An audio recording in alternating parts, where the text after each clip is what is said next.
Bom, pessoal, organização é uma coisa muito pessoal, né? Muito subjetiva, não tem o melhor ou o pior jeito. E o Zotero, como a gente viu, dá várias formas para organizar. Mas para a gente seguir alguma linha de raciocínio, eu vou pegar como exemplo uma revisão sistemática. Tá? Eu vou usar o termo revisão sistemática no sentido amplo, não necessariamente revisão sistemática de intervenção. Às vezes nem como estudos de revisão especificamente, mas como uma revisão que você faz seguindo um método, né? Um sistema. Você elabora uma sintaxe de busca, aplica nas bases de dados. Então, se eu falar alguma coisa metodologicamente que não esteja 100% correta, ignora por enquanto, a gente está focando mais no processo do Zotero do que nessas questões, tá bom? Então, para a gente se situar e ter uma linha de raciocínio aqui, para essa parte de organização dos documentos no Zotero, eu tinha falado num vídeo anterior sobre o Prisma, né? Então eu abri aqui um documento qualquer, aleatório, um artigo publicado, e vou mostrar para vocês aqui o diagrama do Prisma. Por que eu estou mostrando isso? Tem gente que já conhece, o pessoal da saúde conhece, quem não é da saúde talvez não conheça e pode ser legal usar. A ideia é que toda pesquisa, né, toda revisão sistemática principalmente, você reporte como foi feita a sua busca para alguém poder replicar e para confirmar que foi feita de forma correta, para confirmar até os seus resultados, né? Porque se você encontra registros que não são bons, seu resultado tende a não ser bom. Então a busca dos registros inicialmente, dos artigos, vamos dizer assim, é muito importante e deve ser reportada no seu documento final. O Prisma é uma diretriz para você reportar isso, o diagrama do Prisma, né? É uma ideia que você pode seguir para mostrar para o leitor como que foi feita a sua pesquisa, até para o avaliador do periódico onde você vai submeter. Então, eu vou abrir esse documento aqui só para mostrar para vocês, para lembrar para quem já conhece, para mostrar para quem não conhece, como que é o Prisma, né? A gente está aqui com um diagrama, ele tem uma versão mais atualizada, que tem mais campos, mas isso aqui tá bom pra gente hoje. E a ideia é que você tenha 4 fases aqui, a fase de identificação dos seus artigos, e eu vou falar artigo, mas pode ser qualquer tipo de material, a depender do tipo de revisão que você está fazendo. Tem a fase de identificação, tem a fase de avaliação, a elegibilidade e os trabalhos que vão ser de fato incluídos na sua revisão, né? E aí na fase de identificação a gente vai nas bases de dados e reporta aqui quais bases você fez a busca, quantos resultados você teve. Então, esse artigo aqui, a busca foi feita na PubMed, achou 144 resultados. Fez outra busca na Scopus, 187, na Web of Science, 89. Quantos registros foram identificados por outras fontes? Às vezes você faz contato direto com o autor e pede lá um documento, mas de alguma forma que não seja a busca direto nas bases, você também menciona. Depois você vai fazer a avaliação, né? Você vai ver o que tem de duplicata, então esse aqui removeu 190 duplicatas, deu 420 essa soma aqui, e aí ele vai avaliar de fato 230 documentos, essa avaliação inicial geralmente a partir do título e resumo, para ver se o trabalho não está muito fora do que você está pesquisando, né? Porque quando você faz a estratégia de busca, é normal você achar coisas úteis e achar coisas que estão fora porque contém as palavras que você buscou, mas não necessariamente tratam do assunto que você está pesquisando, tá bom? Então, aqui ele vai avaliar 230 registros, ele fez a avaliação, né? Ele excluiu 156, e aí, elegibilidade, ele vai procurar o texto completo de 74 documentos, e aí sim ele vai ler um por um, e vai excluir alguns, aqui ele mencionou aqui dos 74, ele excluiu 42, porque tem dados duplicados, aí os motivos dependem da pesquisa, mas nesse aqui específico, alguns tinham dados duplicados, alguns não eram estudo em humanos, alguns eram estudos em humanos, mas da população errada, não a que ele está querendo, e por aí vai, outros motivos. E aí, finalmente, de fato, na pesquisa dele, ele vai sintetizar os resultados do que restou aqui.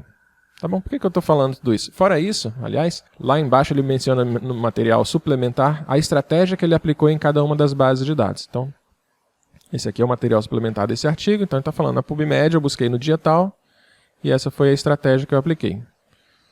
Na Web of Science eu busquei no outro dia, 23 de janeiro de 2020, e essa foi a estratégia. Então isso é uma boa prática quando você vai fazer a revisão. E para que eu estou falando tudo isso? Porque eu prometi que o Zotero conseguiria, né, tanto importar esses documentos, como a gente já viu, de forma rápida, quanto quantificar, para você poder preencher o Prisma e depois colocar na sua publicação. Então eu vim aqui no Zotero e tentei criar a mesma estrutura. Deixa eu abrir aqui do lado a janelinha. Eu criei uma coleção chamada Revisão Sistemática, dentro dela aquelas 4 fases, identificação, avaliação, elegibilidade e os incluídos, né? Identificação, avaliação, elegibilidade e os incluídos. E aí dentro de cada uma, às vezes eu criei subcoleções. Então dentro de identificação, ó, registros identificados em base de dados, uma pastinha para PubMed, para Scopus, outra para Web of Science. Depois os registros identificados em outras fontes, ele não achou nenhum, então botei fonte 1, fonte 2, só para ter o espaço aqui, né? E aí a segunda etapa aqui, a avaliação, screening.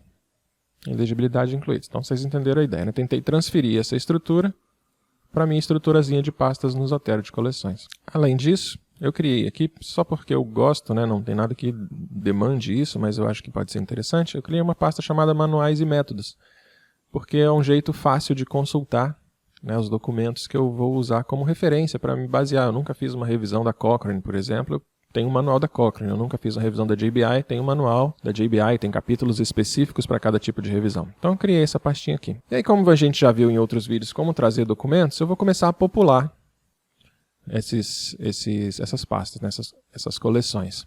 E a primeira coisa, como a gente falou de Prisma, né, a gente está seguindo aqui o Prisma para a nossa organização, eu vou trazer aqui para a pasta Manuais e Métodos um artigo sobre o Prisma. Então, só arrastar aqui o PDF. Eu estou com 2 monitores, então vocês não estão vendo de onde eu estou puxando, mas é um do meu computador. Um artigo sobre o Prisma. E aí a gente sabe que ele vai tentar achar os metadados a partir do PDF, renomear. Beleza. Eu queria também aqui um vídeo falando sobre o que é uma revisão sistemática, porque eu posso assistir em vez de ler um documento grande para já começar a ter uma noção melhor, né? Imagina, eu nunca fiz, não sei nem do que se trata muito bem. Então, estou aqui no YouTube, como a gente já sabe. Abri um vídeo Elementos de uma revisão da Cochrane. Vou clicar aqui no Zotero Connector aqui em cima e vou salvar lá na pastinha Manuais e Métodos, né?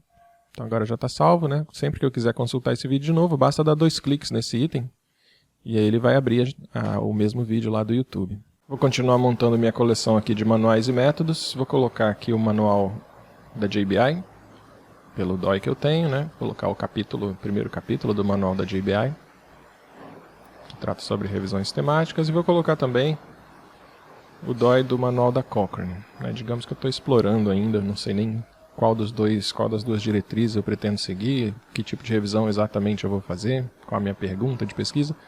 Então, estou colocando aqui. Coloquei mais de um item que tem a ver com manuais e métodos de revisão. E aí, digamos que depois de um tempo eu me decidi, eu vou fazer uma revisão da JBI. E aí eu não vou precisar mais do manual da Cochrane, não me interessa mais ter. O que eu posso fazer? Se eu clicar aqui e deletar, repara a mensagem, você quer remover o item selecionado dessa coleção? Eu vou dizer que sim. E aí ele removeu desta coleção. Não quer dizer que ele removeu da minha biblioteca. Então, o item lá da Cochrane não está mais aqui, mas se eu vier aqui em cima em minha biblioteca, ele continua na minha biblioteca como um todo, só não está na coleção Manuais e Métodos. Daqui eu posso arrastar para qualquer coleção que eu quiser. Então, vou colocar ele de volta lá no Manuais e Métodos. Então, está aqui. Beleza? Se eu quiser excluir isso da minha biblioteca como um todo, eu tenho que dar um clique direito no manual da Cochrane e mover o item para a lixeira. Então agora ele nem está na coleção Manuais e Métodos, nem está na minha biblioteca. Se eu clicar aqui, ele sumiu, ele está aqui na lixeira, esse item. Tá bom? Vou clicar com o botão direito e vou restaurar para a biblioteca de novo. Então ele voltou para a minha biblioteca e voltou para onde ele estava antes, que é o Manuais e Métodos. Então por que eu estou repetindo isso muitas vezes? Porque é muito fácil enquanto você está trabalhando, principalmente com muitos registros, você está dentro de uma coleção qualquer e fala, não quero mais isso aqui não precisa não. E vai no teclado e deleta. Então você vai remover da coleção, mas sua biblioteca vai ficar cheia de coisas, às vezes vai ficar poluída, né, com coisas que você não tem interesse mais. Então, dentro da pasta, se eu deletar, dentro de uma coleção, ele exclui da coleção, mas fica na minha biblioteca. Se eu deletar usando a tecla delete, né, do teclado. Agora, se eu estiver na minha biblioteca e fizer a mesma coisa, clicar aqui e apertar delete no teclado, aí ele já manda direto para a lixeira. Então pode ser um pouco confuso às vezes no começo, mas a ideia é essa. Se você quiser um item para a lixeira, independente da coleção, clique direito, mover item para lixeira, ele vai sumir de todas as coleções, inclusive da base aqui da minha biblioteca. Se você quiser tirar ele só desta coleção, mas manter na sua biblioteca como um todo, aí você pode deletar aqui com o delete do teclado, que ele vai ficar na minha biblioteca. Um exemplo prático de quando isso pode ser legal. Eu tenho um monte de artigos aqui da PubMed, né, a gente vai ter daqui a pouco, e eu crio uma outra coleção para falar desse artigo numa aula na próxima semana. Então eu tenho a coleção aula da semana que vem. Eu coloco esse documento lá. Deixa eu fazer isso aqui para a gente ver, né? Aula próxima semana. Então, criei uma subcoleção aqui embaixo. E aí, eu vou falar, por exemplo, do capítulo 1 da JBI. Então, eu posso arrastar esse item daqui para a aula da próxima semana. E aí, ele vai ficar nas 2 coleções. Ele está em Manuais e Métodos e ele está na aula da próxima semana. Acabou a aula, eu venho aqui e deleto. Delete no teclado. Ele exclui da minha coleção aula próxima semana, mas ele continua aqui em manuais e métodos, tá bom? É um pouquinho diferente do Windows às vezes, né? Pode confundir um pouquinho, por isso que eu estou batendo muito na mesma tecla. Se eu quiser mover esse item, em vez de criar uma cópia, né? Em vez de criar uma associação entre esse item e a coleção aula próxima semana, eu posso fazer isso apertando Ctrl Shift no Windows, segurando no teclado e aí arrastando. Aí ele vai sumir do manuais e métodos e vai para a aula da próxima semana. Então, sumiu daqui, apareceu aqui.